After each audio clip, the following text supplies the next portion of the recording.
Hello everyone, good morning, welcome back to a new blog. তো চলো এখন পড়াটা স্টার্ট করা যাক।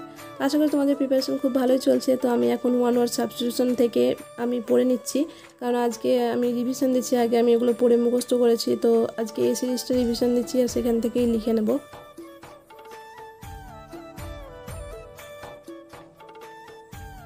তো তারপর চা খেয়ে আমি আবার সেখান থেকেই পড়া আরম্ভ করছি।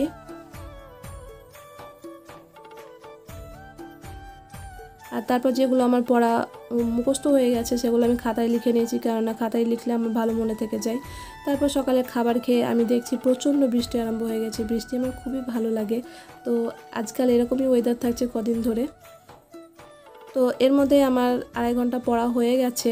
আর আমি এখন করছিলাম টেক্সট বুক অ্যাপ থেকে দুটো অঙ্কের ক্লাস করেছি পরিমিতির ওপর। আয়তক্ষেত্র আর বর্গক্ষেত্র এই দুটো চ্যাপ্টারের ওপরই করেছি, মানে আয়তক্ষেত্র বর্গক্ষেত্রের ওপর করেছি। তো অঙ্কের ক্লাসগুলো বেশ ভালো ছিল, যেগুলো আসার মতো সেখান থেকে কোশ্চেনগুলো করিয়েছিলেন স্যার। তো তারপর লাঞ্চ করে আমি আবার পড়তে বসলাম। মক টেস্ট দিয়েছি আমি একটা অঙ্কের সেকশনাল। তো 30-এর মধ্যে 20.75 পেয়েছি, তো খুব ভালো পাইনি।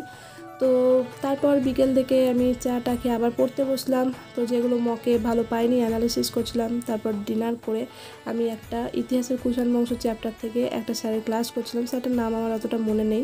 আমার 5 ঘন্টা পড়া হতে চলেছে। তো সেখান থেকে কিছু কোয়েশ্চেন আনসার করছিলাম, আর স্যার ডিটেলসও মাঝে মধ্যে বলছিলেন। আর তারপর লাইফ সায়েন্সটা আমার অনেক দিন থেকে পড়া হয়নি, তো ভাবলাম ওটা পড়া যাক। তো সেখান থেকে হরমোন চ্যাপ্টারটা আমি পড়ছিলাম লাইফ সায়েন্সের উপরে। তো এই চ্যাপ্টারটা থেকে আমি যেগুলো কোয়েশ্চেন আছে ক্র্যাকড বিসিএসের সেগুলোও করেছি। তো আজকের ব্লগটা ব্যাস এতটুকুই ছিল। যদি হেল্পফুল মনে হয় প্লিজ সাবস্ক্রাইব করে দিও। বাই।